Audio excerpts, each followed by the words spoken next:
भारतीय राज्य व्यवस्था की इस सीरीज में आज हम संविधान का भाग 12 वित्त संपत्ति अनुबंध और वाद पर चर्चा करेंगे। अनुच्छेद 264 से 301। अनुच्छेद 264 भारतीय संविधान के अनुच्छेद 280 के अंतर्गत वित्त आयोग को एक निकाय के रूप में परिभाषित किया गया। अनुच्छेद 265 विधि के प्राधिकार के बिना करों का अधिरोपण न किया जाना। अनुच्छेद 266 भारत और राज्यों की संचित निधि और लोक सेवाओं से संबंधित है।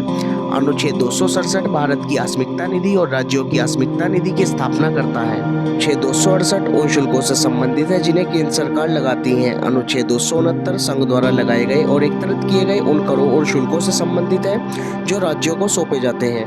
अनुच्छेद 270 कृषि आय को छोड़कर अन्य आय पर कर केंद्र सरकार द्वारा एकत्रित किए जाएंगे।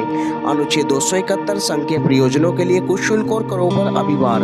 अनुच्छेद 272 केंद्रीय उत्पादन शुल्क से संबंधित था जो अब निरस्त कर दिया गया। अनुच्छेद 273 असम, बिहार, उड़ीसा और पश्चिम बंगाल राज्यों के लिए जूट और जूट उत्पादन पर निर्यात शुल्क के बदले में सहायता अनुदान के प्रावधान से संबंधित है। अनुच्छेद 274 कराधान से संबंधित विधेयकों के लिए राष्ट्रपति की पूर्व सिफारिश आवश्यक है।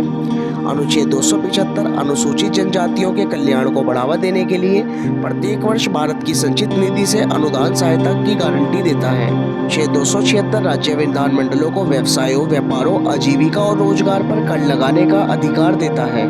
अनुच्छेद 277 भारत के राज्यों और स्थानीय प्राधिकारियों की वित्तीय स्वतंत्रता और स्थिरता में महत्वपूर्ण भूमिका निभाता है।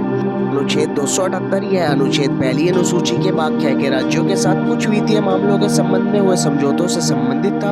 यह अनुच्छेद अब हटा दिया गया है। अनुच्छेद 279 विभिन्न प्रकार के करों और शुल्कों की शुद्ध आय की गणना से संबंधित है जिसमें नियंत्रक एवं महालेखा परीक्षक CAG को आय और उसके प्रमाणन के लिए अधिकृत किया गया है। अनुच्छेद 280 भारत में एक वित्त आयोग की स्थापना से संबंधित है जिसमें राष्ट्रपति द्वारा हर 5 वर्ष में गठित किया जाता है। अनुच्छेद 281 वित्त आयोग द्वारा की गई प्रत्येक सिफारिश को उस पर की गई कार्रवाई के स्पष्टीकरण ज्ञापन सहित राष्ट्रपति संसद के दोनों सदनों के समक्ष रखवाएंगे।